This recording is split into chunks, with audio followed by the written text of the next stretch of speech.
Hello everyone, and welcome back to another SCP reading stream. Today we had a request to read part of the Resurrection series, so we'll go for as long as I can, just reading through it. Starting off, we have Part 0, 4 Alpha 9, Yesterday, by Deadly Moose.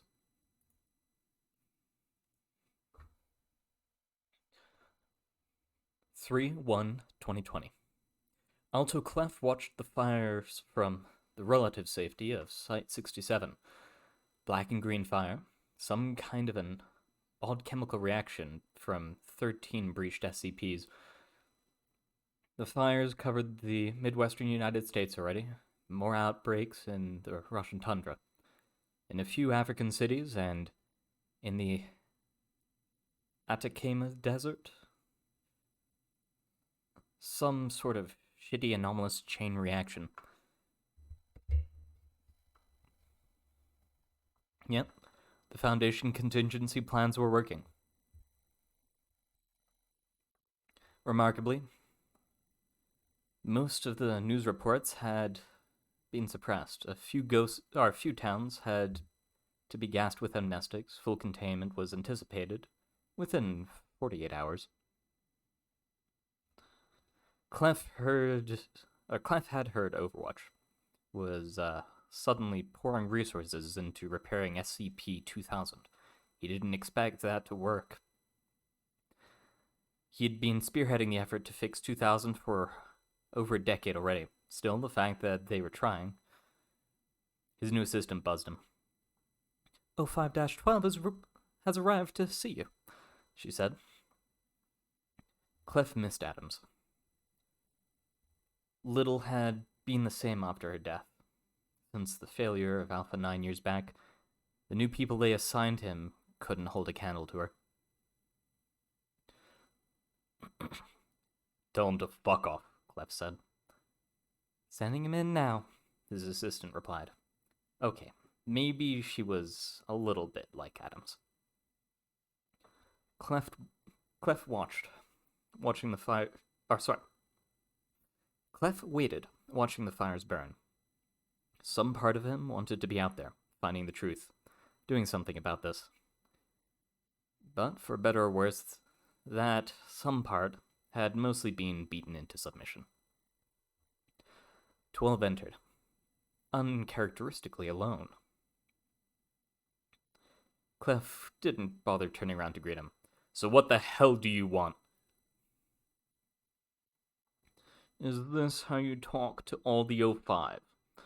12 didn't sound like 12. Clef turned, his eyes narrowed in recognition. You. Ha! 12 said. I told them you'd recognize me. No one ever listened to me. No. Especially not since my promotion. Huh? Clef said. Wish I could say it was good to see you. It wasn't. I wouldn't waste your time, 12 said. The council's calling in its last favor. Clef stared at him. He was surprised to his surprise. Wait, seriously? After this, if you want out, you're out. That was the deal. 12 leaned forward, taking a piece of paper from his pocket. He offered it to Clef. 12 handed him a piece of paper. Clef read it. It was a list of names handwritten. His gut twisted. Or at least he liked to think that it did. Like hell I'm gonna do this, he said. Of course you are, 12 said. Can't bullshit me, Clef. You know I hate to do this to you. You know I wouldn't ask you if it didn't have to be done. Fuck you. You can't bullshit me either, 12. Clef sneered through that word. You bastards wouldn't be doing this if it weren't for the if it weren't the capital E endgame. So don't tell me I get out after this. There's not going to be a place for me to get out to after this is done. Clef waved the piece of paper back and forth. This is a laundry list of key Foundation personnel. You don't kill them all and still have a Foundation. We both know what that means. No 05s on there, 12 said. Not most of them, anyway. Yeah. Fuck the 05s, Clef said. And fuck you. 12 laughed a mirthless laugh. Clef looked at the list again, taking in all the names. He paused towards the bottom. Your people fucked up here. Kondraki's been dead over a decade. Gears shot him in the head. 12 just smiled. Fuck. They were key Foundation personnel, yes, but some of them were boring. The first target was Dr. Andrews Drewbear Bjornsson, a specialist in anomalous psychologies and societal abnormalities. High security clearance, but he hadn't done much with it besides work on a lot of less well-known SCPs. Bjornsson was extremely normal for a highly ranked Foundation researcher. Well-liked, professional, stable. Hell, maybe that alone qualified him for assassination. Clef found himself, unwillingly, wondering why Overwatch wanted him to do this. Not the assassinations, but these particular assassinations. This list was mostly high-ranking researchers, but it was far from everyone relevant. Clearly, the list had been curated. Why? How? Why put Bjornsson on it? He did have a passion for appalling sweater vests. That morning, Bjornsson was found dead on the floor of his apartment bedroom in 19's housing complex. He died peacefully of carbon monoxide poisoning, but his bedroom walls were splashed with fake blood. His sweater vests were hung in the room around him accusingly. Hideous Christmas designs. Eye-shattering fluorescence. Terrible paisley pattern galore. A note. You've pushed us too far, Bjornsson. This is a warning to all the Foundation's criminals. Repent or face the same fate. Ludicrously, but this early on, that was a good thing. Sorry, ludicrous. The next was Dr. Carlisle Actus. Clef had worked with Actus a long time from a distance. Actus was famous, or infamous, for his loyalty to Overwatch. Not loyal enough to get off the list, apparently. Clef decided to be more subtle about this one. A pattern was going to form fairly quickly. All these deaths of high-clearance Foundation personnel. No reason to give the game away this early. Thankfully, the solution was simple. Actus had already been dying of leukemia for years. O5 Command had been providing him with meds, though they'd refused to give him anything too good. They could have offed Actus at any point themselves. Since they'd assigned it to Clef, it was simple enough to slightly adjust the scheduled treatment dosage, cover it up with some standard paperwork. Dr. Actus was dead by evening. After that, Dr. Kate McTeeris. No stranger to controversy, which Clef respected, she had lobbied hard for the expansion of the Foundation's technical journals back in the day. Slightly adjust this. Used to a certain level of rigor and standardization from her days as a UIU press coordinator. To keep up the smokescreen phase, Clef kept it simple. He poisoned her coffee and forged some notes from her old friends at the UIU. That wouldn't make sense to investigators, but that was the point. Clef moved quick. He had to keep up this Angel of Death bullshit long enough to get through the list. Not quickly enough to be sloppy, but close. Xin Kiryu died to her own butterflies when her expertly constructed control mechanisms failed simultaneously. Ralph Roget had was killed in a containment breach chalked up to his own incompetence. Avery Solis swallowed by a shadow. Rose Label, a tragic programming accident. Quicken Griven, Halifax, a tragic paperwork accident. Maria Jones drank herself to death. Chelsea Elliott, botanical treatments poisoned, consumed by the tiny sun inside her. Simon Glass, offed by an agent who claimed to be fine until he wasn't. Django Bridget died of loneliness, or at least that's the best anyone could figure out. Everett Mann talked into killing his own fool self by allowing him to carry out one of his especially stupid mad scientist projects. A decommissioning, technically. Trivial, without lament around anymore. And dozens more names. Check, check, check, check, check. Some tiny part of Clef felt ashamed that it was so easy. He had been preparing for something like this for most of his life. Even Jack Bright went down surprisingly easily. His amulet launched right into the sun. Clef found himself hoping that the man could finally rest, then realizing that he was rationalizing his actions, trying to mentally comfort himself for what he had been doing. He was getting soft. He'd killed people before, even friends, when it became necessary. This was the same thing, just on a larger scale, right? Clef looked at the shortened list, reading the next name. Grimacing. Fuck. Clef found Gears sitting placidly in his director's office. There was a gun on his desk next to him. Clef hesitated. "Hello, Doctor," Gears said. "I received a communique from 051 this morning." "Gears," Clef said. Gears held up a hand. "There's no need to explain. I've been briefed on your mission, and I understand its necessity.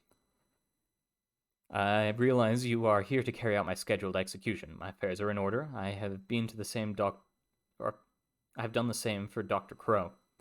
I would have carried out the deed myself, but I was informed the process needed to be executed either directly or indirectly by you." Clef tried to say something, but the words didn't come out. Gears took this as an indication to continue. "Additionally, I have created a video message explaining that I am part of a suicide pact involving one or more other Foundation members. This should temporarily disguise the nature of the assassinations you are presently carrying out.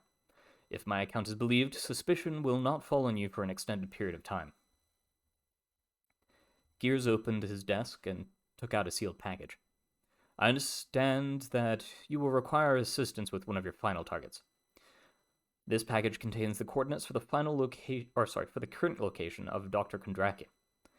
Clef took a long time to reach out and take the package. "I do have the last request." Gears stood and pressed a vial to Clef's hand. "For Kane.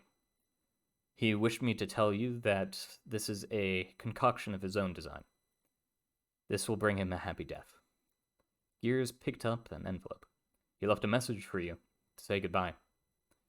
"I don't understand." "I've already put him in a coma," Gears said. "His request. He didn't want you to see him with... You did this. His body is in a closed kennel with an IV hookup. You need only insert this into the IV." "Jesus Christ, Gears," Clef said. "Kane requested that I do something similar to alleviate the emotional effects on you, but I judged that this would arouse more immediate suspicion. It would counter my attempt to buy you more time. I apologize if this causes you more difficulty." Clef read Kane's message. He resisted wiping his eyes. Gears' gaze remained unmoved as always. "Goodbye, Gears," Clef said. "You were the best of us. See you on the other side." "Goodbye, Doctor," Gears said. "It has been a pleasure." And even though there was no change in expression, inflection, or tone, Clef found himself desperately hoping Gears was being honest and genuine when he spoke. A pleasure. Clef raised his gun. Kane's death was quiet. Peaceful, Clef told himself. Just the way he'd always wanted to go. It didn't make a difference. After Kane, research Blair Roth was next on the list. Clef read her name and felt like a dick. He knew Roth. He'd gone to her quite a few times for help. She had ran a lot of teams and had a high clearance level to match. She was officially just a Foundation veteran, but she also worked extensively with disinformation, like most people who wrote death certificates. The kind of researcher who constantly got work piled on her with none of the recognition, though being on the 05 hit list was more recognition than most people. The way to kill her was obvious. He felt terrible, but he did it. He set up Kane's death to look like Roth accidentally switched medical doses. She was already emotionally compromised from the news of the other deaths. It was a believable mistake. She hung herself in her bedroom. From one of the ceiling fans, they still had in some of the older housing complexes. There was a note. Clef made the note good. It was the least he could do. The list went from arm to wrist length, then only 3 names left. Next was the disgraced director of Site 19, Tilda David Moose, the ex-Serpent's Hand Witch. Clef had never cared for Moose, not really. The people who screamed that she should still have been contained with the rest of her kind had been quietly cowed and silenced by now, mostly. Clef had his own misgivings about her, not because of her being a type blue, but because of the fundamental personality flaws that she married with being a type blue. Besides, Clef was supposed to be the arrogant one. Still, he'd come down on the side of apathy. Kicking her out of her position would have been a fruitless fight. The ones who got to make that kind of decision had made it before Clef had known what was happening. When Clef arrived at Site 19, he found Director Moose barricaded inside the control center, her face plastered on the security monitor outside, watching, waiting. Clef didn't speak. He knew the silence would annoy her into acting first. Moose was impatient. Drank the new wines instead of waiting for them to mature. Metaphorically, he'd never seen her drink. Too paranoid in that particularly self-centered way that you saw in certain directors. And no amount of carefully organized planning could prevent someone impatient from acting prematurely. The silence won in less than 15 seconds. "I know why you're here," Moose said. "Sure you do," Clef said. Her smile was forced. "The world's ending." Clef shrugged. "Yeah, kinda figured." Moose's eyes shifted. "I still have friends in high places." Clef didn't respond to ask who or why or where. He just waited for the trap to be sprung.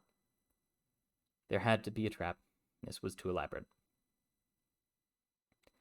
"You've left quite a trail of bodies on your way here," Moose continued. "Am I next on your list?" After Gears, Kane, and Roth, Clef didn't feel like playing out the expected game. "I deny everything, but let's say you're right. How do you plan on stopping me? You're a rusty type blue, and I've bagged over 3 dozen greens." "Greens are always overconfident," Moose said. Clef smirked. The first time he'd flexed those muscles in days, it felt strange in his face. "I've read your file. You're one to talk." Honestly, he hadn't been sure until he'd seen the screen close up. It wasn't just about Moose being able to see him. She had wanted to make sure that he could see her. It was the kind of Blofieldian bullshit arranged by someone who who was just that overconfident. Maybe. But I know your history. I've examined every line of your files, and Dmitri told me all about you before you murdered him.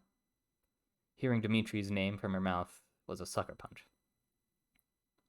Hey, fuck you. Strelnikov was my friend, and more importantly, I had nothing to do with him dying. That's what they said about Kondraki, Moose said. No, they said Kondraki killed himself, and I didn't do that one either. Gears did. They said that too. Admittedly, the story about Strelnikov's death did sound like a cover-up, a generic, routine security breach, a firefight with guards. Strelnikov caught a stray bullet and died a few days later.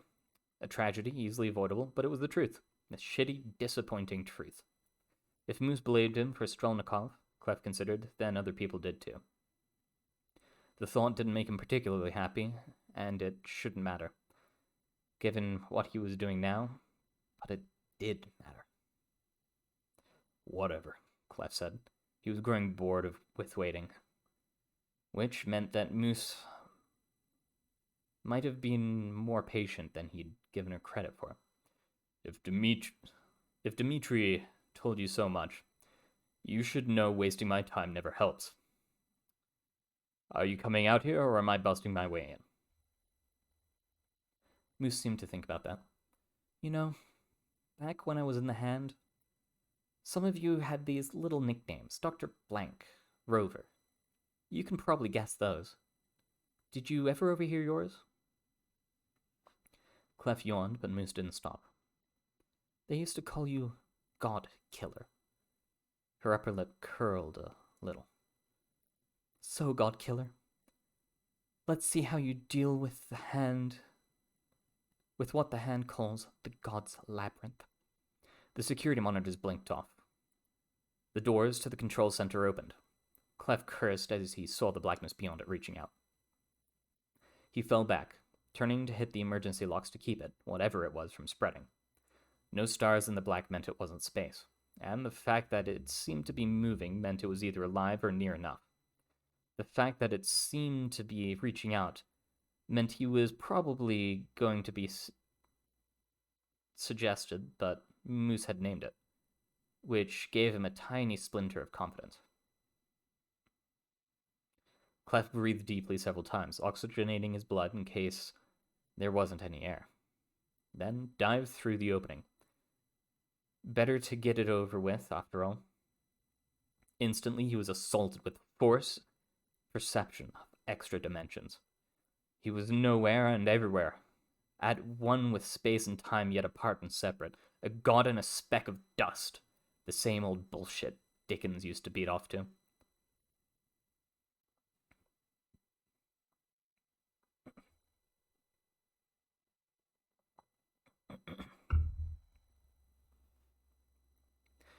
His old implants flared to life and told him he'd been transported to somewhere else. They'd been less helpful before, but not often. The blackness slowly parted as he began to perceive again properly. Stone walls stretched before him, turning at impossible angles that he couldn't stare at, moving eternally towards one of the several dozen horizons surrounding him. Every time he looked away from one path to the other, his perception shifted and the paths completely reconfigured. He could wander here forever without taking a single step. Clef sighed. This was going to be irritating. He mentally tugged, felt the strain of his ancient implants, some unused for decades, and Moose stared at the Site-19 special security monitors. No, she said. Her voice rose an octave. No! Her guard stepped closer. Ma'am? She breathed, looked down at the runes written in polish on her nails. Things are going to be difficult. Why? That son of a bitch has got a third eye. It took Clef 30 minutes to emerge from the labyrinth, and an hour to carve his way through the control center's defenses. It was all standard, unmodified, and ill-equipped to stop someone who had had a hand in designing them. He shot the last guard, sighing, and stepped through the door into the observation center. Moose was waiting for him, looking dramatic. Always dramatic. Everything a trial, an ultimate final confrontation. Why so much stress? It was just murder, after all.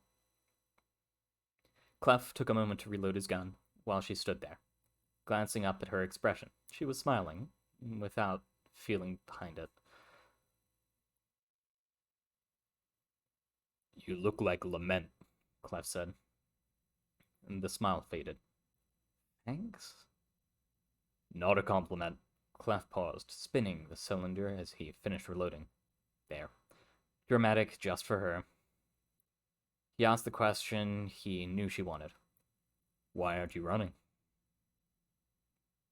"I have a question."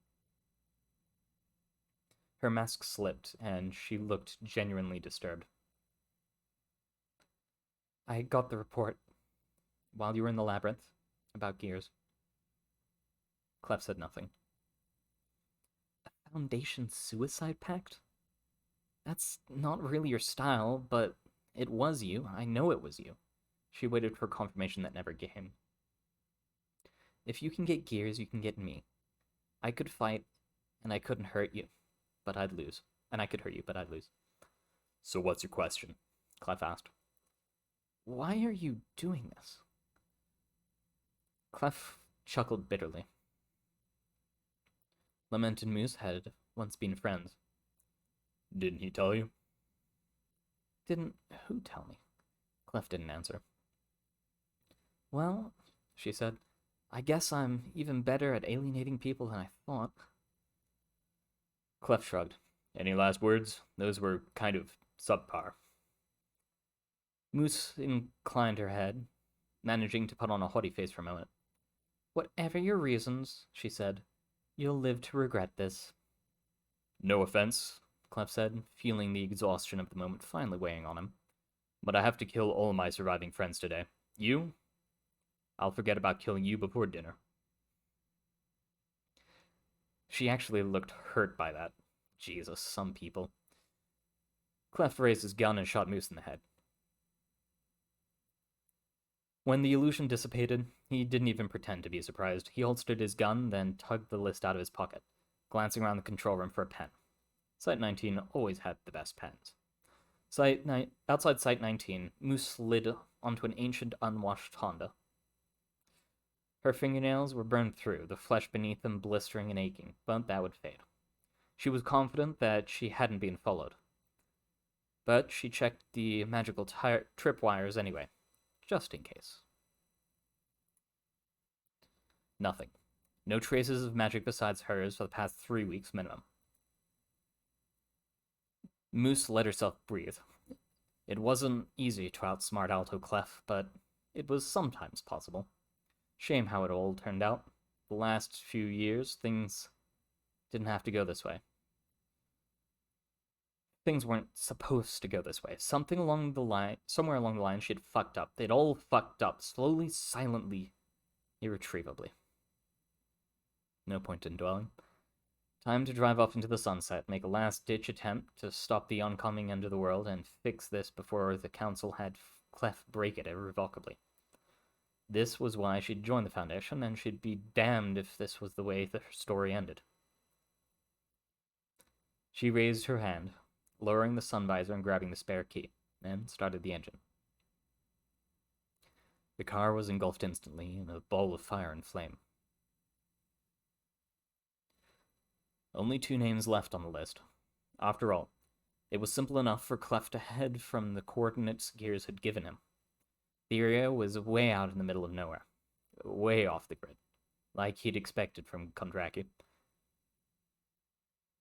Clef picked his way through the perimeter in the wee hours of the night. Kondraki had been here for years. He'd had time to make up some pretty complex traps. By the time Clef finished, the world was awash in pre-dawn light. The reality cracks were still there, but they seemed more subtle. Flashes in the sky, far away, nothing close. The sky was clear of clouds. The world seemed to be holding its breath. There was a clearing in the trees. It was the middle of the clearing. In the middle of the clearing, a shack. There was no easy approach, so Clef, sighing, hefted his shotgun and stepped out into the trees. Out of the trees, sorry. Music blasted across the clearing. "You're walking in the woods," a voice sang. "There's no one around and your phone is dead. Out of the corner of your eye, you spot him." And a whisper. "Troy Lament." The voice was Kondraki's. Clef stood in disbelief. The music continued. "He's following you about 30 feet back. He gets down on all fours and breaks into a sprint. He's gaining on you. Troy Lament." Clef tried to ignore the music and take in the situation. No good entry or exit points from the back of the shack. That wasn't like Con. Underground bunker? "He's almost upon you now, and you can see there's blood in his face. Oh my god, there's blood everywhere!" Clef circled the shack continuously, shotgun ready. He was surprised to realize he felt a little ill. "Running from your life from Troy Lament. He's brandishing a life, it's Troy Lament. Looking in the shadows. Special Agent Superstar Troy Lament. Living in the woods, Troy Lament. Killing for sport, Troy Lament. Containing all the bodies. Actual cannibal Troy Lament." Clef rounded the shack to see the front door hanging wide open. Oh. Kondraki wasn't there. He had been forewarned too. The shack was abandoned except for the radio set in the middle of the table, blaring music. Kondraki's recorded voice. "Dreams about his family, Troy Lament. Doesn't know his real name, Troy Lament. Should have shot him like an iceberg. Should have shot himself like iceberg. Does his job too well, Troy Lament. Fetish for containment, Troy Lament. Reaching the top, Director Lament. Still he couldn't be happy. Brainwash Foundation patsy, Troy Lament." Then Clef noticed a shadow twitch. He sighed and stepped into the shack. The shadow moved quickly, and Kondraki stepped into the light. In one smooth motion, he ripped the shotgun from Clef's hands. "Sit the fuck down!" Kondraki yelled, and then immediately, "You're not Lament." "No," Clef said "Nope," Clef said dryly. Kondraki reached over and switched off the music. "They didn't... They sent you? Didn't think they'd have the balls. Figured it would be Lament. Best agent they actually consider expendable." Clef shrugged. "You're looking well, Con." "Keeping healthy," Kondraki said. "Hunt and gather, strict workout regime. He patted his stomach. "Important for living on the run. Gotta stay healthy always." He frowned. "You let me take your gun." "You were dead." Clef found himself strangely choked up. "Gears shot you in the head." "Gears! He never makes an error. I was at your goddamn funeral. I saw the body. I filled your goddamn corpse full of lead, Con." "I heard," Kondraki said. "You're telling me you missed a lot of shots too, just like you. You're changing the subject." "I don't know what you're..." "No," Kondraki said. "I know you. I know you. You've never fallen for a trick like that, not in a million years." "And you think Lament would have?" "Of course he would have. He wouldn't have expected me to be stupid. Reverse psychology, you know, works every time."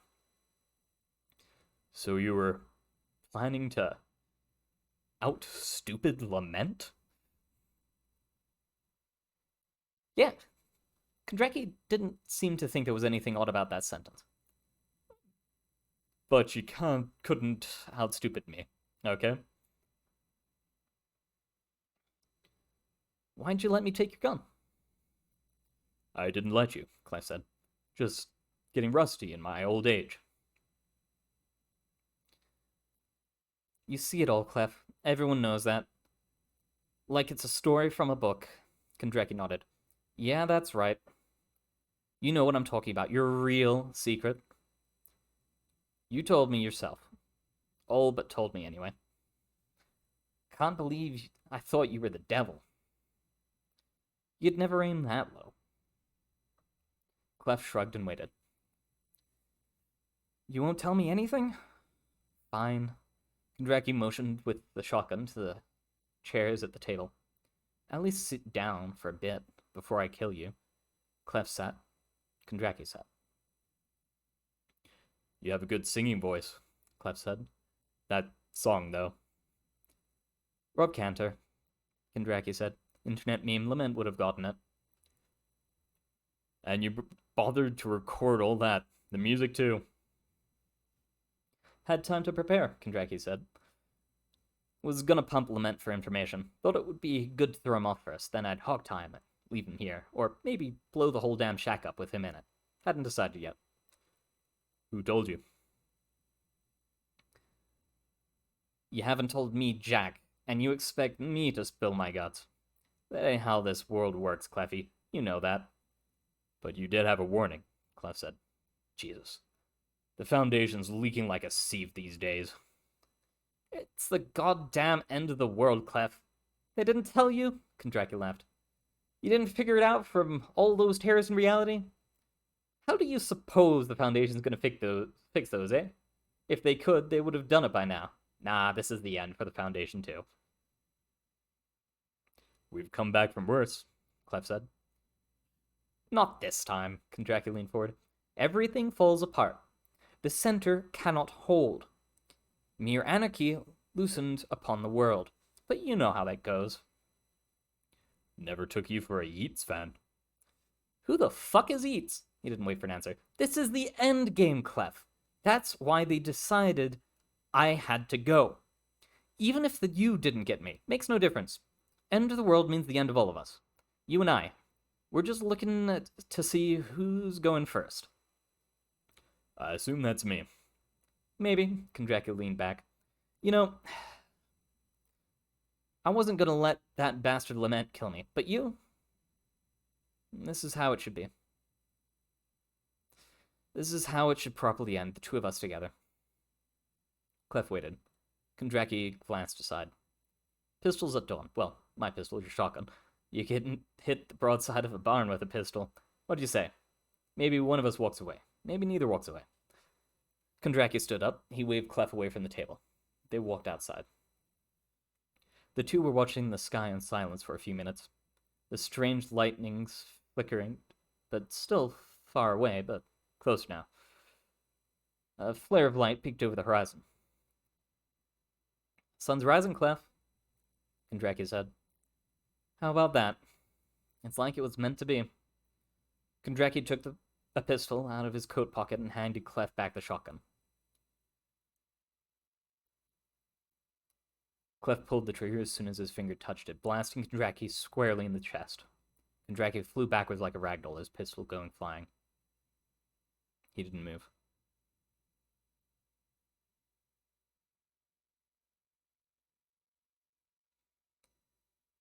Clef walked over to the body, looked down. He raised his shotgun again, then lowered it. You should have put a bullet through my skull, Con, he said. Why couldn't you just... The body twitched. Kondraki moved jerkily.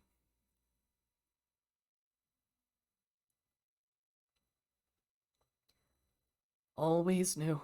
Kondraki seemed to struggle to form words, but the next few came out easily enough. You cared. Clef crouched next to the dying man. He still kept hold of the shotgun. He was sympathetic, not stupid. What they made us, Kondraki said. We could have been more. We could have had real lives. We couldn't have been people, but no, they ruined us. They made us legends. They tossed us aside once we didn't fucking need us anymore. You know what they made us do? What they're making you do now? Blood spilled from the corner of his mouth. It's not enough. It'll never be enough. Clef waited. Kondraki half grinned. I cared too, Clef. I always cared. So there's one last thing you should know before I die. Kondraki stared up at the sky, the lightning playing and dancing around the crack in reality, reflecting purple and green in his eyes as they lost focus. And he was gone. Clef waited a long time after. Me too, Khan, he said. There was gasoline in the shack. This time, he burned the body.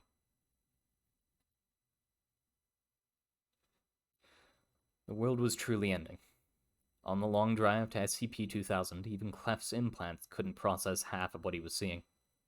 If it weren't for the reality anchors built upon the rattling truck, Clef was sure he wouldn't have made it more than 10 miles. He was less than a mile short of the complex when he saw something going on inside the truck itself. Possibly the conception of combustion, breaking down, or changing into something else. It gave him a headache, and he got out of the truck to walk. Through his third eye, Clef saw a nameless thing standing parallel to the horizon, coming. He was sickened with a deep sense of deja vu, or visu, one of those. You've seen this before. This is all happening again. Clef didn't know where the thought came from. Theories darted through his mind, all equally likely at a time like this. Was it simply grim imagination? Was it some echo preserved by his ever-unreliable protection from reality shifts? A thought from the dying universe itself? A god with no name. No, not a god. Something so directly incomprehensible. But what do you call such a thing if not a god? Clef shook his head, trying to jostle the words out of his head. Best not to dwell on the thoughts that may or may not be your own. Being through the desert on a god with no name. Fuck, he shook his head again, trying to clear it, and shut down one of his perception filters to do it. Then he started walking. Within 100 yards, things started to feel real again. SCP-2000 was still an oasis of stability in a fracturing world. Not because of 2000, but because of what was hidden beneath. He still didn't know what that was. He guessed he was about to find out, though by now he didn't really care much about knowing. Clef descended through the tower. There was one more name on the list. A short suspension bridge led to the island at the center of the small sea. The island floated in midair above the sea, crowned by a The island floated in midair above the sea, crowned by a massive, gleaming flower. Its half-closed petals were lattices of woven rainbow cords of light. The island itself was a mass of dark earth with roots protruding here and there, as if the entire thing were plucked from a giant's flower pot and gently placed in the middle of the empty air. The petals and roots were covered by gleaming designs, bright and shifting in the petals. Golden red on the roots, words in a script Clef didn't recognize. The scent of fresh, wet earth radiated from the place. Omniscient spring. Standing on the railings, looking out to the sea, was 0512. No. Not 0512, not after all this. He'd call him by his name, or at least the name the man had once embraced. Troy Lament. As Clef walked closer, Lament didn't turn. His eyes remained locked on the hovering island, at the intricate weaving of roots and earth. It's something, eh? Lament said. You weren't trying to fix 2000, Clef said. You were making whatever this is. Lament chuckled. Making it? Nah. This thing is older than our universe. Older than the universe before our universe. Older than the universe before our universe before our universe. You get the idea. Clef shrugged. What the hell is it? Sorry. What the hell is it? We call it the Bloom, Lament said. Our final backup plan. Best kept secret. and all that. Only this one is real. The workers are all mind-wiped as soon as they leave. No one knows about it except Overwatch. In this timeline, at least. Matt pointed up at the dangling roots. Figure those out yet? Some kind of script or code, Cleft said. User manual? Damn. Good guess, Lament said, but not quite. They're the activation requirements. Cleft frowned. What requirements? Lament finally turned, meeting Cleft's eyes. He pointed at the folder in Cleft's hands, at the list. Cleft paused, his brow creasing deeply. You gotta be kidding me. Nope. Killing all these people. That was the activation requirement for this thing, Cleft said. What the hell kind of failsafe requires serial murder? Try not to think of it like that, Lament said.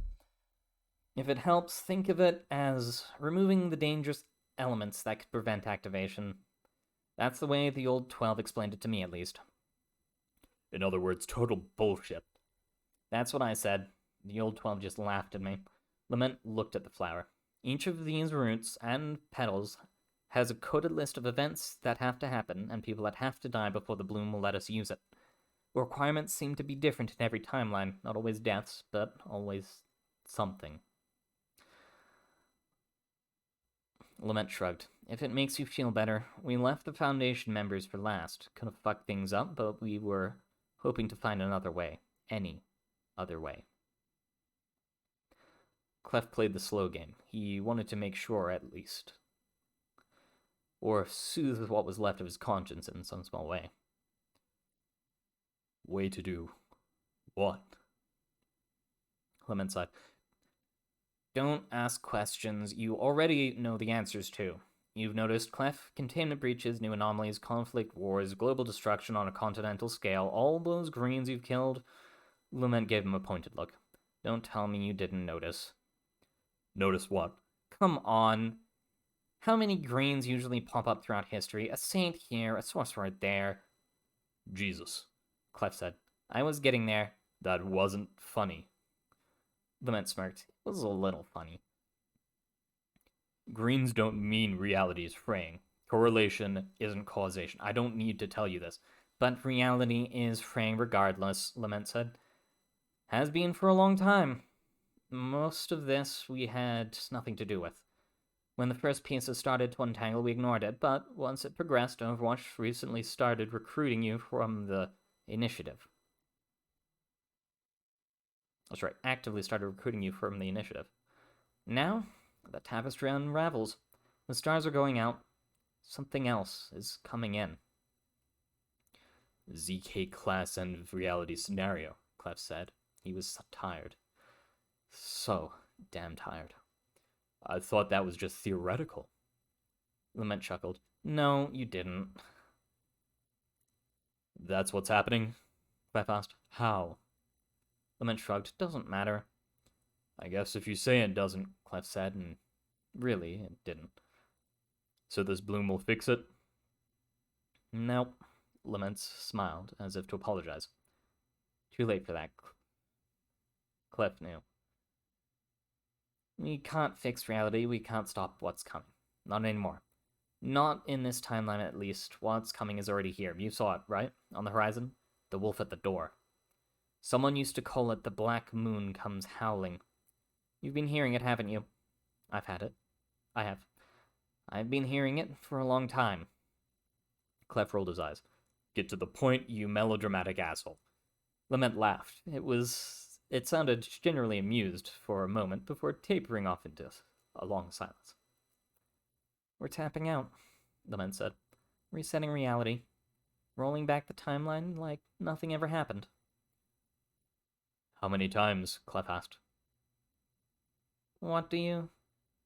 You know goddamn well what I mean, Clef said. How many times have we done this before? How many timelines? Lament breathed deeply. We don't know. Not even our archivist knows. We've only deciphered traces from a few timelines back, before that. I know you weren't the first to use it. Lament stuck his hands in his pockets. Speaking of which, you knew this was happening already, right? Yeah. Partial reality perception's a bitch, I guess. Maybe you'll receive memories from this life at some point in your next incarnation. Fuck you, Troy, Clef said. Lament barked a laugh. Clef shook his head. No. Seriously, fuck you. I just murdered everyone I know and love while the world ends around me. For all I know, for all you really know, for the 10,000th fucking time, I should be mad. I should be disappointed, but no. I am done. I am so fucking done. I thought you were better than this. You were one of us. You knew what it's like being in the room with the monster, knowing maybe there's no way out, and now in the end, I find out you're marching in lockstep with the other O5s for, I assume, the greater good. Just another puppet master tugging on the fucking strings. I never trust anyone. I trusted you. And for what? Lament just stood there and took it. He looked like he'd been expecting it, and the fact that he knew he was a disappointment took some wind out of Clef's sails. You were supposed to fix all this, Troy. Clef felt a new jagged edge to that old familiar bitterness. You were supposed to fix it. I'm sorry, man, Lament said. For what it's worth, I tried. Clef looked past Lament at the alien flower. What if I refuse? Clef asked. What if I blow up this flower and I don't reboot the world? Lament shrugged. The world just ends. What do you think? I know it's shit. But this is the curtain call, Clef. If there was a way out, believe me, I'd be taking it now. But now, just one thing left to do. And what's that? Last name on the list, Lament said. He looked at the bloom again, his eyes hardening for a brief moment, and then he tugged the gun out of his holster and proffered it to Clef. Prefer not the face, if you don't mind. Clef took the gun from Lament. He checked the chamber to make sure a shell was loaded. Lament looked back at him, quietly waiting. Clef rested the muzzle of the gun in Lament's chest.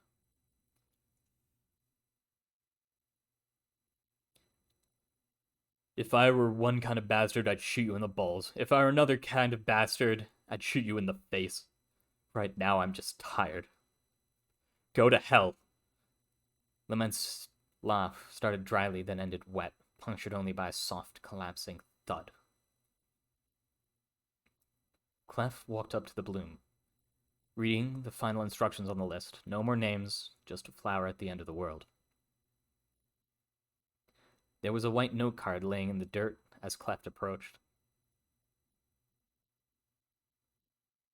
Clef picked up the card. The message in it was in Lament's handwriting. Hi, Clef. I lied. One more name on the list. Sorry. Footsteps behind him. Clef turned. The card exploded into foam in his hands, freezing him in place. Hard and cold things wound around his arms and legs. He looked down. Silver chains, supernaturally animated. A woman stood in front of him. She held a strange sidearm in one hand. Clef recognized it as a particle accelerator, a prototype he hadn't realized was finished. In the other hand, she held a 13-inch chef's knife. Clef felt his gut twist. Damn. God damn, I should have known. He glared at the woman. You weren't on the list. Sloppy of them, she said. Hello, Clef. My name is Sophia Light. You killed my ex-boyfriend. Prepare to die. Clef pulled at the silver chains. Appreciate the reference, but we both know what this knife does. Isn't this overkill? For you? Light chuckled. Not hardly. Clef grinned. God, it's perfect, he said. The last girl always kills the monster in the end. That it does, Light said. Most of the time, Clef added, furrowing his brows lightly. Light nodded. Most of the time. Clef paused a moment. His mind ran through countermeasures, through escape opportunities, through second chances, then discarded them one after the other. He opened his mouth to say something, searching for what it was.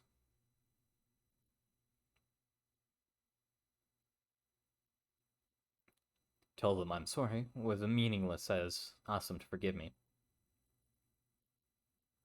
After all, most of them wouldn't be born at the point in time universe might reset itself.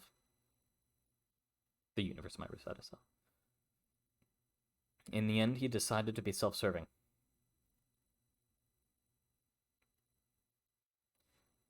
Recruit me slower next time. Don't let me get to know everyone if I have to do this again. Light nodded. I understand. And the once and future 05-2 walked into the flower at the end of the world, and with one last look back, turned off the lights to the universe and shut the door.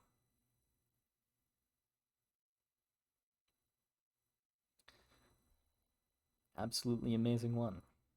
I think this is supposed to be the next one. The death of Alto Clef, aka Agent Ukulele, aka Adam Ben Yahweh, aka Lucifer, First of the Fallen, aka That Bastard, etc. And then the sun went out.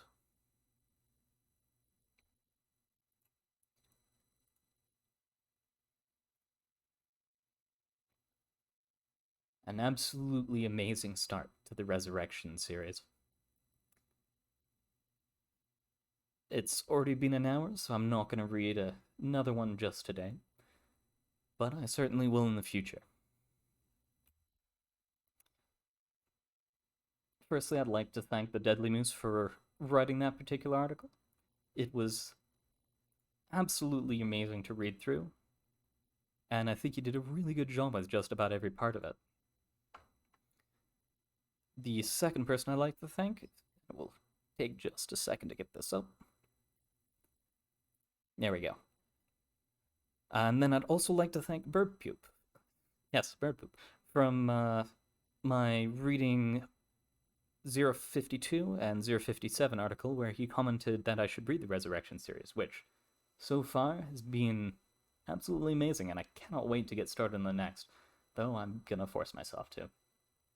But yeah, this is gonna be the end for now. If anyone's watching on Twitch, I'd love a follow if you enjoyed. I either play games or read SCP articles. And then, if anyone's on YouTube still watching now, I would love a like and subscribe if you thought it was good enough to do so, and if you want to see more in the future. If you have any recommendations, feel free to post about it in the comments. Yes, the comments. But, for now, it's been a wonderful time reading for you all, and I shall bid you adieu. Thank you for coming.